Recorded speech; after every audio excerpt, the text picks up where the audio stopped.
Welcome to another edition of the Sports Edge podcast. I'm your host and commissioner, Dan Stanzik, joined as usual by two-time champ Justin the Guru Eisner.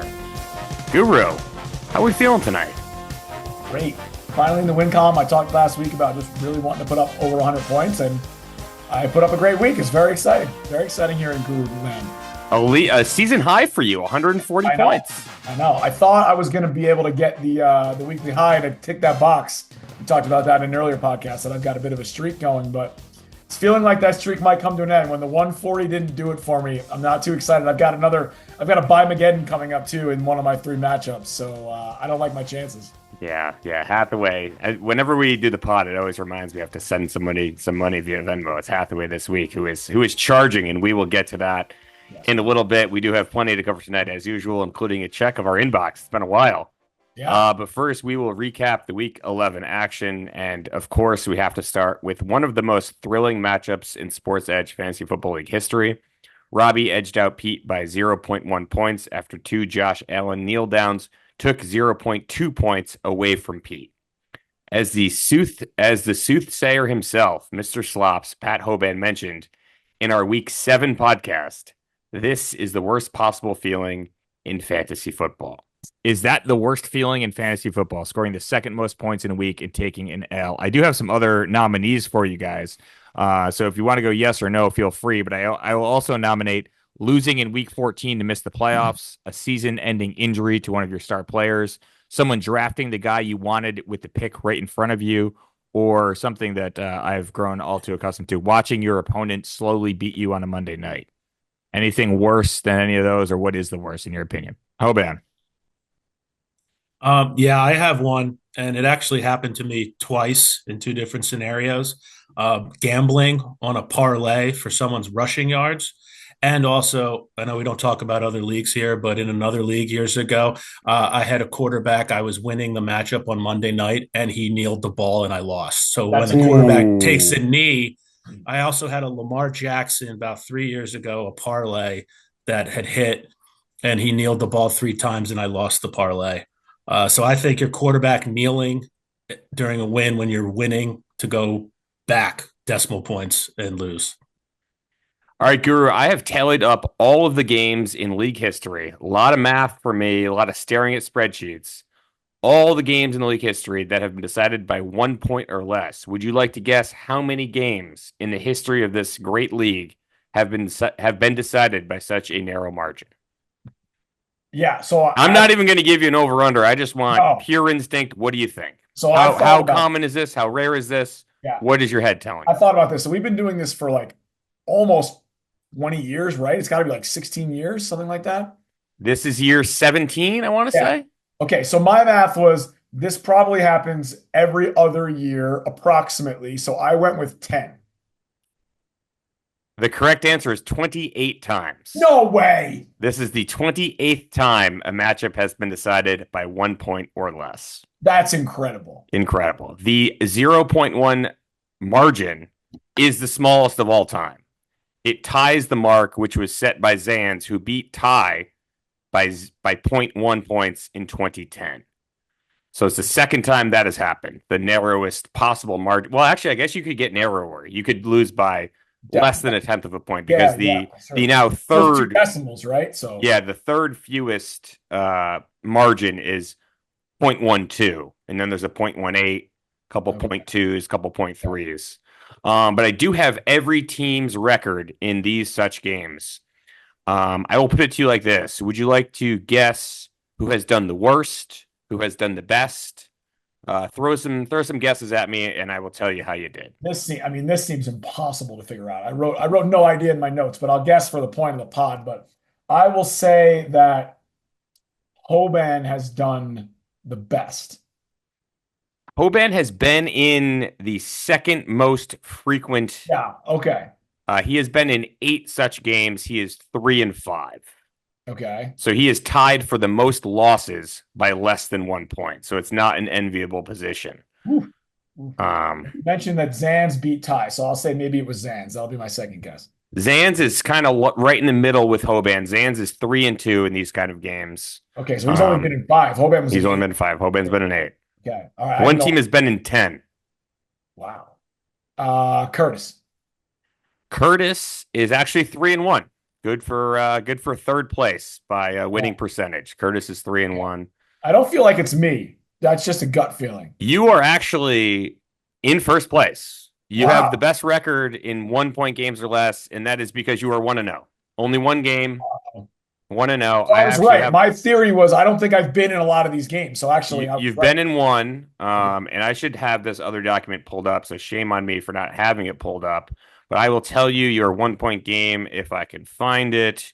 You beat me actually in 2010 by 0.66 points. Okay. Only time you've been in one of those kind of games. So you are technically the best, but again, it's only been one. I will Technicality. also tell you the worst is Kess, who has only been in one. He is 0-1. Okay. Okay. So the rest of the league has kind of been in more of these kind of games. Hathaway is the second worst. He is 0-2. Again, only 2 games, so kind of cut him a little slack there. Right. Walsh 1-3, not great. Hoban, who we already mentioned, 3-5. Zan's 3-2. Pete Allen has been in 10 such games, 5-5. Wow. 5-5 for Pete. That's a ton. I thought And that was Pete, not actually a founding member. So he's been in 10 such games in probably about 10, 11 seasons. So it's almost once a year for him. So don't cry too much for Pete. He's actually come out pretty even in this regard. Robbie Godotti, we mentioned on a previous podcast, wins a lot of close games, 5-2. wow. So I feel like he should have he should be the answer for like best record. I know I'm 1-0, but 5-2, that's a pretty strong record. A The lot. actual answer to the question is the person you're staring at right now, the Stand Oh, Man, 5-1 oh, you're in kidding. games decided Wow. by 1 point or less. And my only loss is to you, which we just looked Right, up back in right, 2010. right. So Wow. a Crazy lot, talk. a lot of tight games. It happens way more than you think. Happens to Pete more than anyone else. And it's not like Pete has this terrible record. A brutal loss for Pete, especially That's the status of the playoffs and all of that. Thought he had the win, and he actually predicted it was going to happen before it happened in real time. It did happen. I feel awful for him, but once I thought his record was going to be worse. I feel a little less awful for him, having looked up the numbers. But in this particular season, that is pretty brutal. We move on.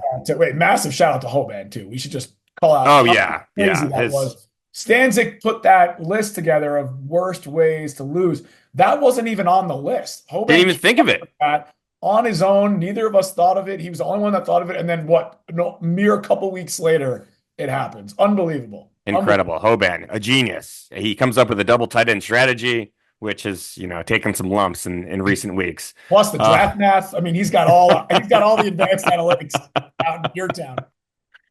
Hoban being the analytical one in this league. That tells you something.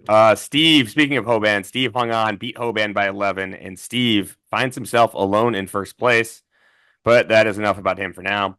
Hoban and Walsh completed a deal before the buzzer sounded on Saturday. Lazy commissioner didn't approve it until Sunday morning after the agreed upon parties prodded me for the approval. I did know about it on Saturday, in case anyone was wondering. I just didn't get to it. A lot going on in the Stanzik house. Hoban sent Justin Herbert, Jalen Waddle, and Rashad White to Walsh for DeAndre Swift, Xavier Worthy, and a first-round pick. What do you make of this deal? Okay. Kind of blah. I kind of wrote most exciting thing here is the first rounder to me. That's the way I look at it. I think I would rather be on Hoban's side. I like Worthy more than Waddle. And I like the first round pick. I don't know that Herbert's a big piece. I don't know about Rashad White. I still, as you know, I'm a Bucky Irving guy. Mm-hmm. Got to be a team guy there. So I'm Team Irving, Team Bucky. And I don't know DeAndre Swift. I don't know. So I didn't think there was a lot of high profile names in my book. So the first round pick plus upside is Xavier Worthy. I like that side more, but I think it's kind of whatever. I love it for Hoban. Absolutely love it. I think it's the best trade he's made in years. Justin Herbert was expendable for him because he has CJ Stroud. He got a first round pick back in the deal. I think DeAndre Swift is criminally underrated. He had 3 games to start the season where he had 5 points, 6 points, and 5 points. Since then, let me read these to you: 26 points, 19 points, 19.9 points, 18.9 points, 11 points, 7 points, 15.4 points. So kind of under the radar, but DeAndre Swift has been cooking. Similar to you, I'd probably take the upside of Xavier Worthy over Jalen Waddle. We kind of know what Waddle is at this point. So I think Hoban made out like gangbusters on this deal. I'm like you, I'm a Bucky Irving guy. I think Rashad White's time has come and gone. I never really liked him. I thought he was inefficient all of last year. He just got a ton of volume. Our guy Bucky showed up and he's taking a lot of that volume away from him. So I think Hoban did very well. Yeah. Proud of Hoban. Really am. Is this a pro Hoban podcast? I mean, so far, we're 2 for 2 in 2 segments. We're already What is happening? I don't know what Steve comes on the podcast and everything's upside down. I don't know what happened. No, he's eating onions. He's spotting dimes. I don't know what the hell's going on. Exactly right. Exactly right. Exactly. We'll move on to my game here. The Commish needed 24 points out of Joe Mixon on Monday night to avenge a week 2 loss to the champ, and Mixon almost did it in the first quarter. Finished with 34 points. The Stanzix improved to 6-5. I didn't think I had much of a shot going into that after T. Higgins put up a monster night on Sunday Night Football, but Joe Mixon to the rescue. Bad day for Zans to have his worst output of the season. He was the only one in the league who had scored 100-plus points in every game this season, and now the champ trails Steve for the number 1 spot. That being said, Guru, how do you handicap the race for the regular season crown? Yeah, I think it's really tight. And if you look at the schedules, we've got Zans and Steve. 2 of their 3 weeks are the exact same. So they both play Kessler and they both play me. So the only difference is Steve has Walsh this week. And in the last week of the season, Zans has Pete. So those feel like the big swings. But, Zans has the points for tiebreak right now. But I feel like this week is key. If Walsh can come out on top if Steve can come out on top against Walsh, I think he might have it locked. And that's for the number 1 seed. Now, in terms of the playoffs, it's a whole different story. I think I like Zanta's roster better, but that's close. But in terms of who's going to win the regular season, if Steve gets it this week, I think he's got it locked. If he doesn't, it's anybody's game. And I like that Zans has the tiebreak, but I think I'm leaning Steve right now. I think you're right. I think for the 1 seed, you got to go Steve as much as it pains us. Yeah. For the first round bye, the 2 seed, I think you're leaning Zans just because he has the most points scored. But Walsh and Robbie are not out of this. A lot can happen in 3 weeks. This Walsh-Steve matchup this week, like you mentioned, is kind of the swing matchup. But Walsh also gets Pete in week 13, and then he finished the season with Hoban in week 14. So that could be an easy win to wrap things up and potentially get him a first-round bye. But I agree with you. I think Steve has the inside track and should be the regular season champion, which kind of hurts us. I would say Steve haters. But on one side, it does make us look good for the week 1 podcast. That's true. That's true. Steve, the last time he won the regular season was actually 2018. Also won it in 2013. So Steve is no stranger to a regular season championship. It has just been a while. We move on to your team, the Guru. Season high 140 points, as we mentioned, in a win over Kess. Kess had a solid 121 in defeat. The matchup also featured real-life teammates going up against each other, with Cooper Kupp for your team outscoring Puka Nacua for Kess's team 25-21. Guru, give me your top 3 number 2 wide receivers from a fantasy perspective. A lot of them out there. There are. I made a huge list. I was just like going through the depth charts and writing like a list, and then I was going to rank the list that I wrote. I have 9. You have more than 9. Yeah, but I wrote a bunch down. I mean, Okay. I cropped it down to a lot less, but there was a lot of like reasonable names, I guess is my point, that weren't like completely out of the picture. So in some of these, I think I'll be curious of your take. I went based on the ESPN, your employer's depth charts. Some of them, I don't know if I agree that they're the number 2 receiver, but we can go through that as we go. There might be some splitting of hairs to be done. Yeah, but my number 1 for me, Darnell Mooney. I think that's Darnell Mooney is. I'm surprised you mentioned him. He made my list. He is the highest scoring number 2 wide receiver. I would not have him in my top 3 if I was. Okay. We'll get to my list. He would not be in my top 3, but he is currently the number 1, number 2 wide receiver. Okay, there's a couple other really good options, but if I'm going to go just my personal opinion here, if you're going to say Puka's the 1, then I'm going Cooper Kupp. I'm a big Cooper Kupp guy. I got him at 2. If you've got him as the 2, that's I would do that the other way, and Puka is number 1 on my list. Okay, well, fair. I would have the same then if you're going to flip. Again, I went based on ESPN. And then I would probably go T. Higgins. But I think it's close. There's like 3 or 4 more, I think, really, really good ones. But that would be my ranking. I agree with you. If you're going to put Kupp as the 1, then I would move Puka up to my 1, Mooney, and then T. Higgins. Okay, I got Puka as my number 1. My number 2 would be Chris Godwin. This assumes health. He's obviously out for the season. Mike I made Evans, a I believe, is asterisk coming on that. back. Yeah. So Godwin would be number 2 on my list. Number 3 on my list would be whoever, again, this is a 1-2 discrepancy, Stephon Diggs, Nico Collins of the Texans. I'll take whoever you don't want as your number 1 as my number 2, and actually the number 3 on my list. The other names I considered were Devonta Smith of the Eagles, Brandon Ayuk also injured. Jalen Waddle, I guess, just got like a courtesy mention, even though I don't think he'd sniff our top He's 5s. not on a long T. list. Higgins, who you mentioned, Jackson Smith and Jigba is also worthy of mention, and that was the end of my list. Interesting though. Looking in for me, I had Smith and Jigba. I did make a note about Godwin. I wasn't sure how we were Yeah. about that, but I had Smith and Jigba. I had Jaden Reed. They had Jaden Reed as the 2. And Christian Watson's the 1. Yeah, that's a tricky one too. And Not then really clear cut number 1. maybe a homer pick for me, but I'm really liking Juwan Jennings in San Francisco. So he was another. So I had Ayuk as I mentioned. I mean, I guess you were going for like rest of the season. I was going more for like long-term dynasty ownership. So I guess we answered the question in different ways, but I agree with you on Jennings. I think he's going to be outstanding the rest of the way. Yeah. Yep.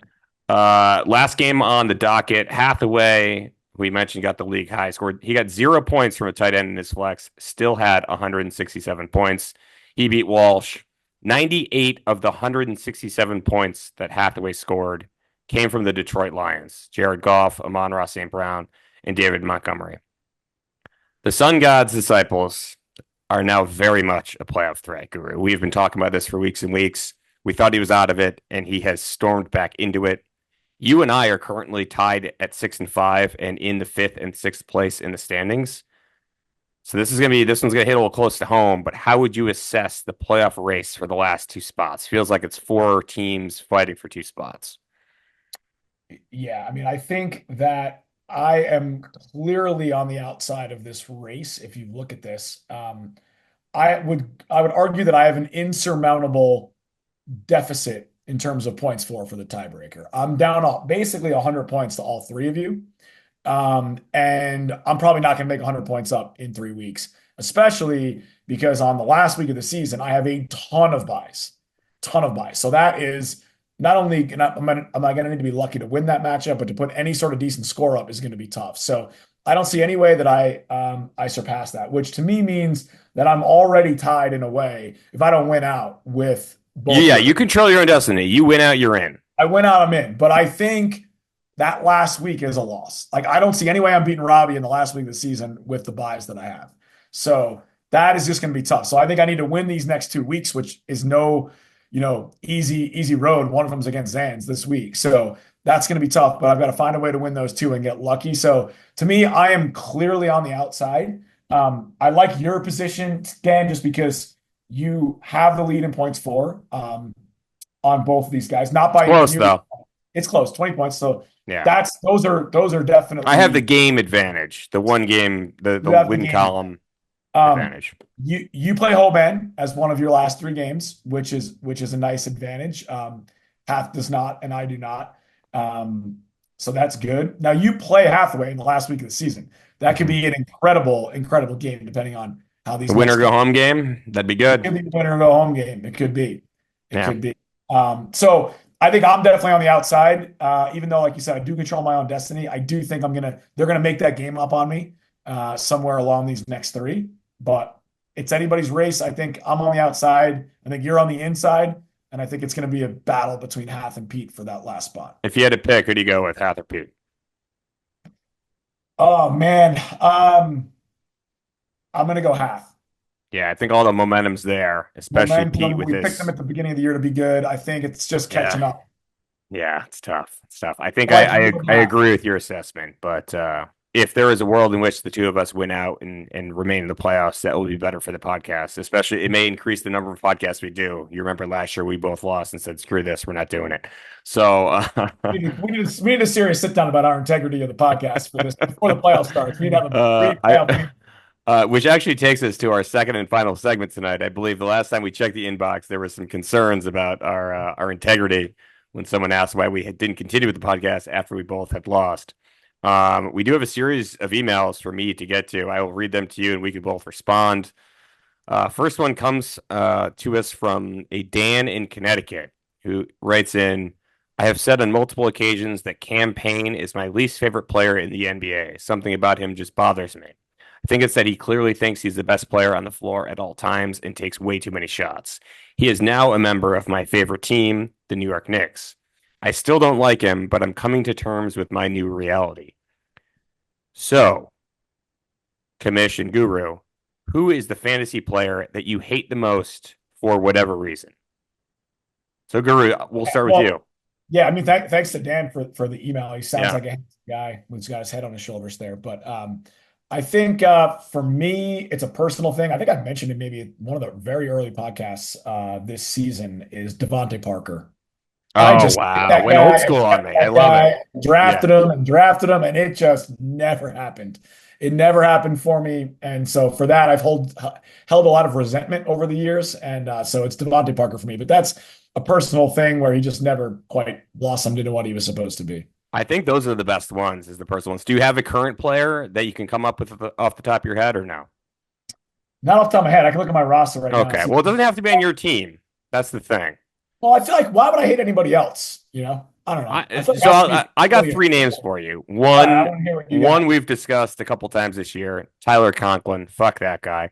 Couldn't score 4 points or whatever it was against Cass on a Monday night. Cost me a crucial victory early in the season. That was tough. I'm also this guy's on my roster, but I'm a Taysom Hill hater. I mean, as a real life football fan, I'm all for him. But if you've ever been on the wrong side of a Taysom Hill game in fantasy and lost, you hate that guy. I have him rostered on 2 of my 3 fantasy leagues. I know we don't talk about other leagues on this podcast. And that's just as like a defense mechanism of like, I don't want to get beaten by him. So I'm just going to roster him and hope that, and just keep him on my bench. Just eliminate that possibility because I hate it so much. And the third guy on my list, I don't think I've ever had him, but he is one of those guys who, whenever I'm up against him, he has a monster game, and it's Deebo Samuel. I just he is such a good football player, and he is so inconsistent fantasy-wise. I feel like I'm always on the wrong end of the monster Deebo games that I'm just like, it's painful to watch the 49ers when Deebo's on the other team that you're playing because he's going to put up a monster game, and I can't handle it. If you've got someone that's always beating up on you, that's definitely an easy one. I just looked at my roster, and I'll tell you what, if it wasn't for this season, the easy number one for me would have been Drake London. Oh, yeah. He has finally figured it out. Yeah. Had plenty of podcasts. Drake London, all this. He's been terrible. And this year, he finally figured it out. But could you imagine if he did that again? The other one on that same team, by the way, Kyle Pitts. That was a tough one. Whether you owned him or you played him, you felt like you played him. He finally had a good game. Otherwise, he was terrible. He would be one I could see people having a strong opinion on. He's good for that one. We would like to hear from our audience if there's other guys out there that you guys just hate for whatever reason. Comment on the pod, send us an email, send us a text. Do what you can. By the way, the views not checking bad. up. I went back to look just to make sure I was still better looking than Steve. I was, which is a good sign. When I check the video from last week. There was like 20 plus views on every podcast. So you watched it 19 times. I watched it once. Yeah, exactly. Okay. Oh, good. Yeah. All right. Let's you're not doing it twice a day. We will move on to our next email, and this one comes from a Pete in Pennsylvania. He writes, as a former baseball player at Fairfield University, I've often wondered who the best athlete in the history of the university is. Any help would be greatly appreciated. Big fan of the pod. Wow. Love our fan base out there. Guru, I have a list of 5, not ranked. Okay. You told me before the pod in the pre-show meeting, the much talked about pre-show meeting, that you have one name. I'm interested to hear because I think there's an obvious answer to this question. We may have done this a year ago. Who knows? But hit me with your only answer. So I came up with 3 in the interim of us talking. I do think there's a clear answer. I've got a personal favorite, and then I have somebody whose name I can't remember, but needs to be mentioned. So I think the answer has to be Matt Turner. Yes, it's the obvious answer. Okay. Matt Turner. He's a soccer goalie. For those of you who don't know, he is the goalie for Team USA. Yeah. He plays his club football for Crystal Palace in the English Premier League. He is by far the best athlete that has ever come out of Fairfield University. Yes, he's bounced around a little bit in the Premier League. He hasn't quite. Yeah, he was signed by Arsenal, backing up. Then he was at Nottingham Forest. Now he's at Crystal Palace. Yeah, Not to make Look at this. us, Yeah, football I'm a guys. big Premier League guy, so Yeah, not to make it about that, but that has to be Matt Turner. he's That's the obvious answer. Yeah, it's like the coolest thing to be able to tell people, like when the World Cup and stuff was going on, like that guy was, he went to our school, like who no one yeah, knows. That was I pretty know. cool. My personal favorite athlete of all time from Fairfield is Mamadou Ducati. So I felt like I had to mention Mamadou. I loved Mamadou Ducati. Greatest guy ever. Huge hockey fan, came to a lot of our games. Always wanted to talk to me about the hockey games. He was very, very funny. Always had a good time with Mamadou. One time he would sit down with us sometimes at Barone. And one Oh time yeah. he took a phone call from home. Oh I boy. think he's like, "Oh, it's my sister. It's my sister." And he picked the phone up. I'd never heard anybody talk in Swahili or whatever language he was using, not to sound completely ignorant, but it was an African language. It Yeah. was incredible, absolutely incredible that this was a language and they were communicating and she understood him. It was legitimately like some kind of sci-fi thing when they were Wow. talking. Um, Many great memories. Of Good nomination. I mean, yeah, didn't now my perform as well as third. I we need didn't your think help. we thought he'd be better on the court than he actually was. Great I guy, know. but his performance as an athlete, he does not merit mention, but All right. great guy. I need your help for number three. I Okay, do not please. remember this person's name. I do not remember this person's name. The female basketball player that you wrote the song, you played the song for on podcast. What a tremendous player. The highlight reel you put together. The name of the song was "Got My Mind Stuck on You," Yeah, that I and the remember. name of the athlete was Megan Kaskin, There who it is is. 100% a lesbian, but she used to wear like a little thin headband, super cute. Yeah. Made it a very cringy, awkward uh, promo about her for the radio station. Which, if it is somewhere in existence, I would love to hear it. It needs to be But that guy. but I would argue it was not to that cringy. song with like cut in play by play highlights of like me calling the women's games Yeah. and like my And color her analyst chiming in. basically mediocre defensive plays and hustle plays and like not draining threes or crossing anybody up, just like classic great I defense. remember one of the And getting calls. so excited about it. Like, I can't believe so you remember excited. this. One of the calls in the promo of me was, "That's Megan Kaskin's fifth rebound, and she's your point guard." Brutal, just brutal. If she Oh my wasn't a goodness. lesbian before that song, she definitely was after Oh that. yeah, yeah. I mean, I love I scared enough women away at Fairfield University, and she was certainly among them. If she ever heard that, God help me. Yeah. Might get a restraining order. Yeah. Small, quick shout out to the wife. That's Yeah, not yet. Safe. There you go. MT probably should be on the list. We'll make her fourth with an asterisk. There you go. Oh, look at you. You started with one, you worked your way to four. Two male, two female. Well done by you. The rest of my list, Matt Turner, obvious number one. Number two is Joe DeSantis. He's currently the color analyst for the basketball games. He was the best basketball player we had, was the leading scorer. He was drafted in the second round of the 1979 NBA draft, led the Stags to like a 22-5 record, brought him to the NIT. Also on the list, I didn't know this one until today. Pete Gillen, who is most famous for being the head basketball coach at Virginia, like kind of when we were in school, I think like 98 to 06, somewhere in there. He actually played basketball for the Stags in the 60s, had no idea. Also on the list, Greg Downing, who was there when we were there. He is our best laxer, drafted 6th overall in the MLL draft, and he has represented Team USA a number of times. And also a Stag when we were there, a contemporary, is Dan Guy, who played in 2 games for the Philadelphia 76ers, made it to the NBA, undrafted, but actually played in 2 games. So worthy of the list, made my top 5. But as we mentioned, Matt Turner, the obvious answer. And there's probably a baseball player or two that we didn't know about. I'm sure we got a lot of baseball players in this league. Maybe they can chime in.